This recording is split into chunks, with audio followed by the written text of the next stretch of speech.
Terrifying discovery in a 1,000-year-old princess's tomb forces entire archaeology team to flee. If one day, while digging the ground, you discover a stone wall deep inside a mountain, what would you think it is? A large rock buried for thousands of years? Or perhaps a door leading to a world forgotten since ancient times? Hello everyone. Welcome to Ancient History, where we reveal the most mysterious archaeological secrets of humanity. Today, we will turn back the wheel of history to 1985 to a remote mountainous area in Tongliao City, Inner Mongolia Autonomous Region, China, where a royal tomb over 1,000 years old was accidentally excavated. Back in June of that year, a group of workers was mining stone on Tuerjishan Mountain, Inner Mongolia, when they unexpectedly stumbled upon a strange stone wall.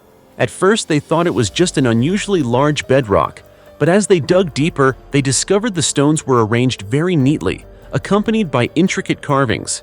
Sensing that this was not something naturally formed, the team immediately reported it to the Inner Mongolia Autonomous Region Archaeological Institute. From there, a gateway to the past was opened. Archaeologists arrived and confirmed this was the entrance to a Liao dynasty tomb, a powerful dynasty that existed from 907 to 1125 AD. The tomb was designed as a system consisting of corridors, a main burial chamber, and side chambers, with a total length reaching approximately 54 feet, all clearly proving this was not the resting place of a commoner, but rather possibly someone of noble status, or even a member of the royal family. What stunned the archaeological team even more were the stairs leading deep into the mountain. The final stop was not only a large burial chamber, but a vibrant cultural treasure trove of the Khitan dynasty. From lacquerware, gold and silver, pearls and agate, to crystal, amber, and precious silk, over 3,200 artifacts were found, most of them nearly intact. The most remarkable discovery was a red cypress wooden coffin, intricately carved with vivid phoenix motifs, resting on a brightly painted wooden pedestal. Although time had faded its colors somewhat, the coffin's grandeur still radiated an unmistakable royal aura. When the archaeologists carefully lifted the coffin lid using all their combined strength, everyone fell silent upon seeing two bodies wearing golden masks gradually revealed inside, tightly wrapped in multiple layers of fine silk garments. But the mystery did not end there. A strange white liquid suddenly leaked from the coffin's crevices. Experts immediately recognized it might be pure mercury, a chemical used by the Khitan people to preserve the bodies. The large amount of mercury soaked in the coffin explained why these 1,000-year-old corpses had not decomposed. However, inhaling a high concentration of mercury vapor is extremely toxic and can cause seizures or instant death, so the team had to evacuate the area immediately. Eventually, they decided to transfer the remains to a museum for cleaning and DNA testing.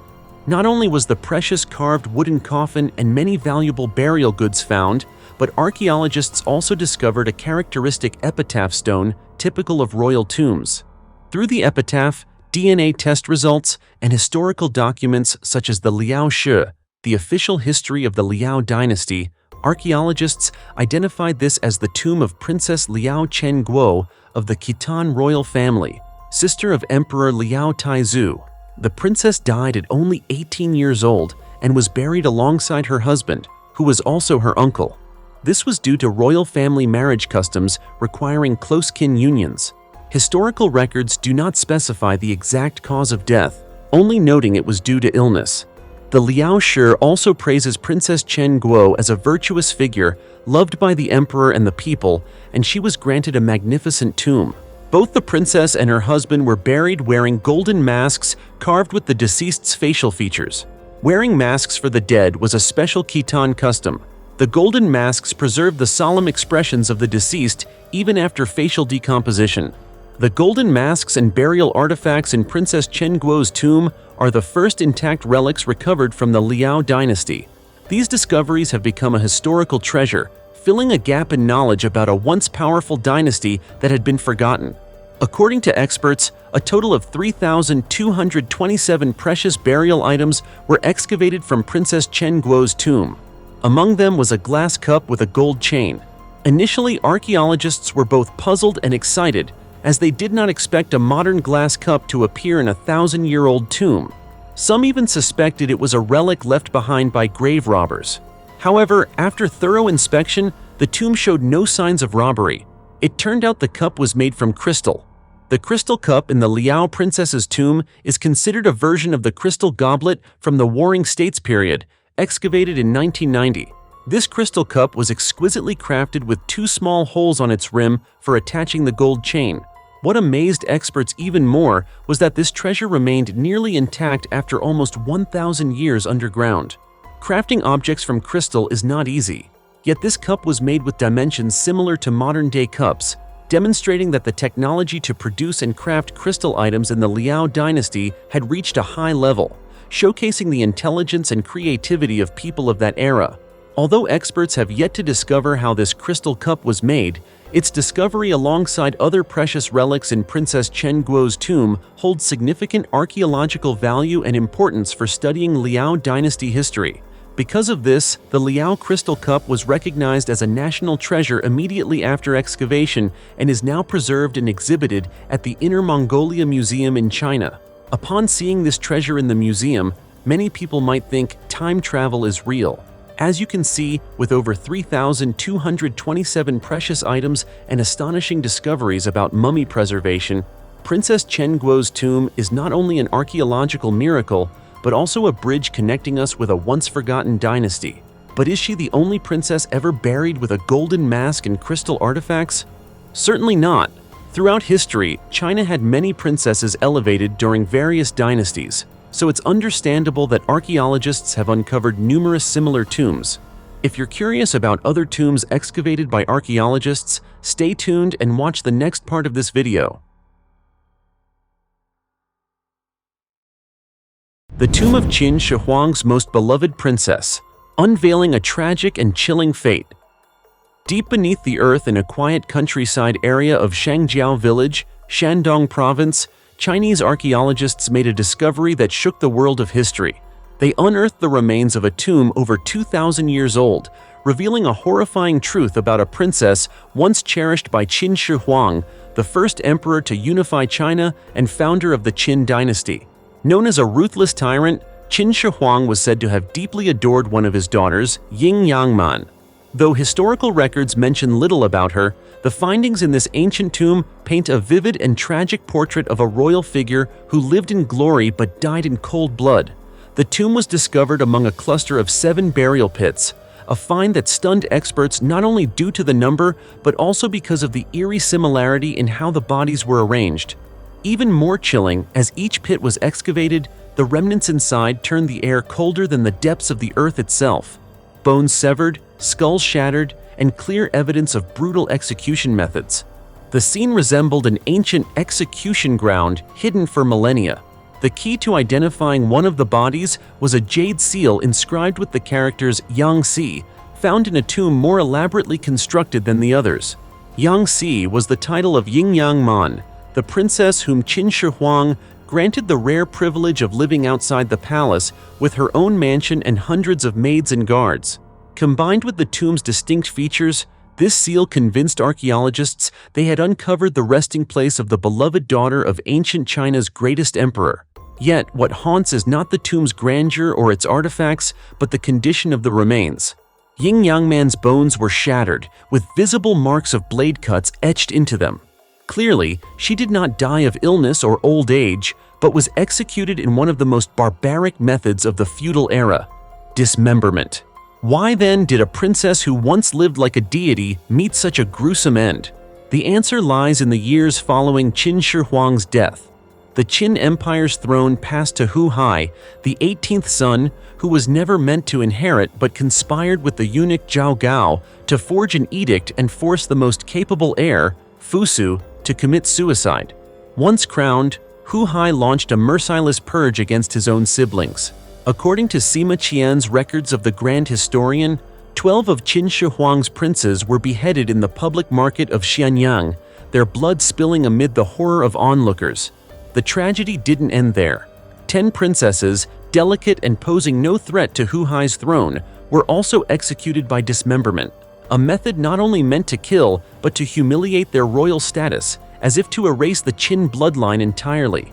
Ying Yangman, once a white lotus in the swamp of politics, could not escape this cruel fate. The very favor her father bestowed upon her made her a target for elimination. In a new regime, symbols of the past's glory were seen as threats. Alongside her mangled remains, archaeologists found an unfinished string of ancient beads, a broken ivory comb, and an incomplete golden poetry inscription, likely cherished items she carried to her execution.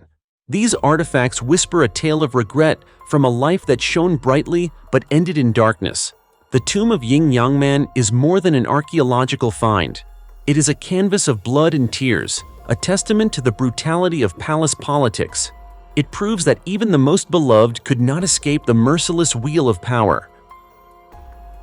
The tragic mystery of the Emperor Kangshis' most beloved princess, tomb desecrated, remains abandoned in the wilderness. In Chinese history, there is no shortage of princesses who lived luxurious lives and were deeply favored, yet many ended their lives in tragic and sorrowful circumstances. One of the most heartbreaking stories is that of Princess He Shen Gu Lun Vin Hian, the princess most beloved by Emperor Kangxi during his glorious 61-year reign. Her story began in the early years of the Kangxi dynasty, when consort Vin, a gentle and virtuous concubine, gave birth to their third daughter. The emperor was overjoyed. After losing 4 previous children, the birth of Princess Vin Hian was nothing short of a divine gift. Cherished like a precious pearl by Kangxi, she grew up in luxury, embodying calmness, wisdom, and filial devotion. The affection her father, the emperor, held for her went far beyond the typical confines of feudal customs. At 18 years old, the princess was married to Oirat Erdeni, a talented Mongolian nobleman. This marriage was not only politically significant, but also marked the beginning of truly happy years. They lived in Balan, a vast grassland region north of China. Though distant, she remained devoted to the imperial court, frequently returning to the capital to visit her father. Kangxi himself made special visits to see her, something never done for other princesses. Out of profound respect and love for his daughter, Kangxi broke tradition and granted her the title of Princess Gu Lun, the highest royal princess title, usually reserved only for daughters of the empress. Gu Lun, in Manchu, means under heaven, symbolizing the nation. This not only reflected her status, but also showed that she was a symbol of preciousness in Kangxi's heart. After many years of dedication and upholding the royal family's honor, the princess passed away at the age of 56. She was buried in a magnificent tomb spanning approximately 53,800 square feet in Balanzuoqi, her final resting place beside the beloved husband. Her body was wrapped in imperial robes with a phoenix crown on her head, surrounded by countless royal treasures. Everything clearly showed the deep respect and love that her family, especially Emperor Kangxi, had for her. However, after more than 240 years of peaceful rest underground, her eternal sleep was violently disturbed. In 1972, during a chaotic and politically turbulent period, her tomb was vandalized by a group of extremists. These ruthless individuals not only looted the treasures, but committed a shocking act of inhumanity. They stripped the princess's body of its clothing and threw her remains out into the cemetery, exposed to the harsh wind and scorching sun. According to archaeologists' reports, when the tomb was opened, the princess's body was still nearly intact, a miraculous preservation after more than 2 centuries. Her skin was still soft, and her appearance was unaltered. But the brutality and excessive desecration by the tomb raiders caused the body to rapidly decompose upon exposure to the environment. Experts later transported her remains to a medical facility in an attempt to preserve them, but unfortunately, the efforts were unsuccessful and she could never be restored to her original form.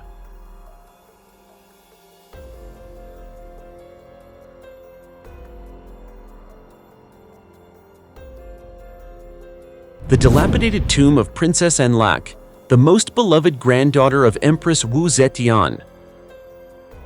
What kind of fate would you expect for a princess? The granddaughter of Wu Zetian and the biological daughter of the emperor. A magnificent tomb deep in the mountains, buried with jewels and treasures? No.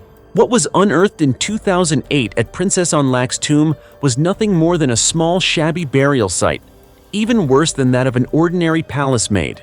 Since then, archaeologists and historians have been asking, what could have caused such a deeply cherished princess to die in such disgrace? The story begins in one of the most powerful families of the Tang dynasty. Enlac was the youngest daughter of Emperor Tang Zhongzong, Li Xian, and Empress Wei, and the granddaughter of Empress Wu Zetian, the first and only woman in Chinese history to claim the throne as emperor. Born at a time when her father was demoted, Enlac's arrival was like a ray of light piercing the darkness surrounding the emperor. From then on, she became a precious jewel, cherished and adored by her parents beyond measure. Growing up under extreme favor, Enlac was soon married to Wu Zongxun, a cousin within the Wu clan. 6 months later, she gave birth to a child. But instead of symbolizing happiness, the child sparked rumors. Had Enlac become pregnant before marriage? And if so, who was the father?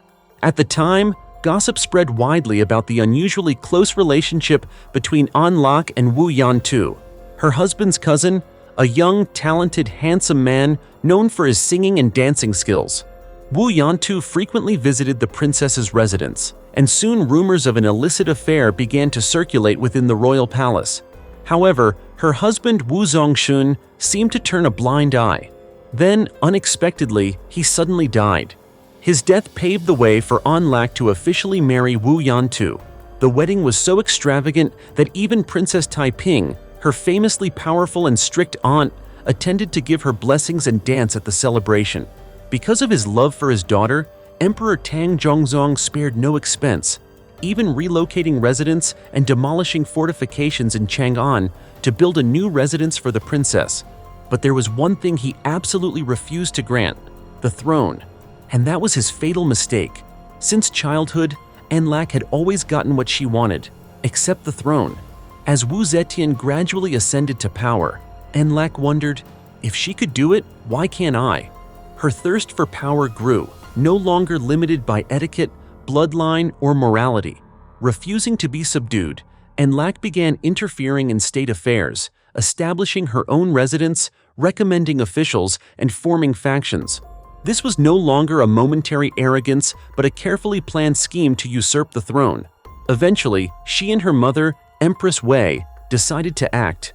In June 710, they poisoned Emperor Tang Zhongzong, the father who once loved her more than his own life.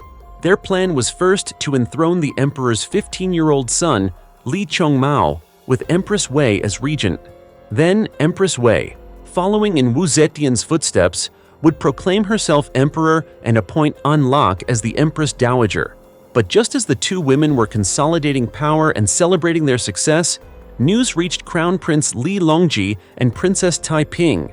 Knowing that once Empress Wei became emperor, Prime Minister Li Dan, Li Longji's father and Princess Taiping's brother, would likely become a victim along with them, the two conspired to launch a coup.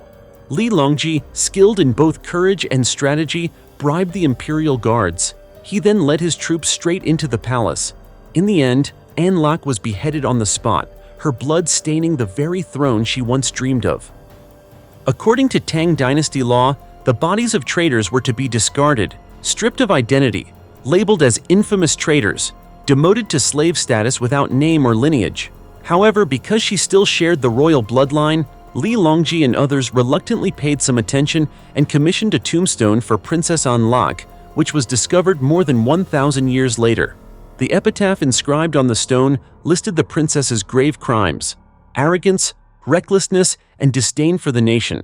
It also stated that her husband Wu Yantu, Wei Wen, and their accomplices secretly established a dangerous clan-based social order and plotted murder, deserving elimination. The charge of poisoning the emperor was confirmed. Princess Enlac incited the people, poisoned the emperor, endangered the stability of the realm, and met a tragic death. It is said that ordinary women only crave wealth and honor, but from the case of Princess Enlac, excessive luxury bred their cruelty.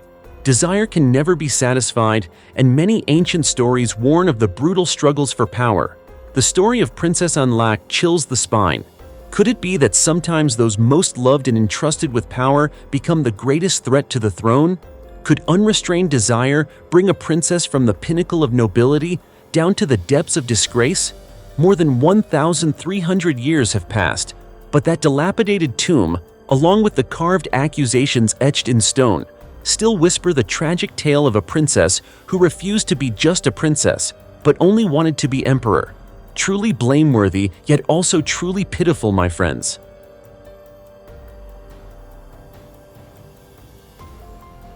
Discovery of a living person inside the coffin in Princess Fuxthan's tomb. In November 2019, while a team of archaeologists was restoring an ancient site in Nanjing, China, no one expected what they were about to witness would far exceed all imagination. The heavy stone door of Princess Fuxthan's tomb, the beloved daughter of Ming Dynasty's founding emperor Zhu Yuanzhang, gradually opened after centuries of being sealed shut. But instead of facing skeletal remains or precious artifacts as anticipated, what stunned them was a living man lying directly above the princess's coffin. You heard that right. A living person was found inside the very burial chamber of a Ming Dynasty princess. In that moment, the entire archaeological team was speechless. It took several minutes for them to gather courage to approach. The man appeared confused and panicked at being discovered. Around him were clothes, blankets, pillows, and personal belongings. Clearly, this place had become a long-term residence. Immediately, questions arose. How could an ordinary person gain access to a strictly protected ancient tomb? And why was he lying right above the coffin of a royal family member? The answer revealed was heartbreaking. The man was a poor laborer working at a construction site near Andy Mountain. Unable to afford housing, he secretly moved into the abandoned and poorly guarded historic site for shelter. Warm in winter, cool in summer, a perfect refuge if one disregards spiritual and legal concerns. But the story did not end there. During further investigations, experts discovered not just one person, but as many as 20 to 30 individuals living within the system of Princess Fuxthan's tomb. They were impoverished migrant workers living hidden lives within the heart of history. By day, they worked like everyone else. At night, they quietly returned to the ancient tomb to rest. Beneath the earth, amidst ancient brick walls and thousand-year-old vaulted ceilings, modern people live layered over history, a shocking reality not only for archaeologists but for society at large. So, who was the woman resting beneath the coffin? And why was her tomb occupied in such a way? Princess Fuxthan, a name seemingly forgotten by history, was once a remarkable figure in the Ming Dynasty. As the daughter of founding Emperor Zhu Yuanzhang, she stood out among 16 princesses for her beauty, talent, and rare intelligence. Unlike many women of the feudal era, Fuxthan was skilled in music, poetry, and painting, and was even permitted by her father to participate in court discussions. Historical records describe Fuxthan as dignified and cautious in speech and conduct. She had repeatedly offered political insights highly praised by Zhu Yuanzhang. But at just 47 years old, the princess suddenly passed away, leaving much sorrow within the royal family. She was buried in an imposing tomb atop Anda Mountain, featuring a two-room stone-vaulted design, reflecting her high status and the deep mourning of the emperor for his daughter. After centuries, the tomb fell into oblivion until its rediscovery and excavation in 1998. It was assumed the site would be strictly preserved, but the reality was the opposite. Due to insufficient resources for supervision, the tomb became a cheap housing option for the destitute. They lived among dragon and phoenix carvings on stone floors once trod by royal carriages. When persuaded to leave the tomb, many expressed regret, saying, "Living here is peaceful, winters are not cold, summers not hot. Only sometimes strange noises can be heard at night." No one could say for sure what those noises were. Wind whistling through stone corridors, echoes of footsteps from the past, or warnings from a sacred place that had been violated? This incident forced local authorities to strengthen protection, restrict access, and plan for stricter conservation. But it also raised a bigger question. How many other ancient tombs across China are in similar situations, becoming temporary homes for people driven to the edge by life's hardships? History, once forgotten, finds a way to speak. This time, its voice came unexpectedly. A living person in the world of the dead. As a reminder, never underestimate the past, for sometimes it is still watching us every day. What about you? What do you think about this story? Please leave your thoughts in the comments below. For now, goodbye and see you next time.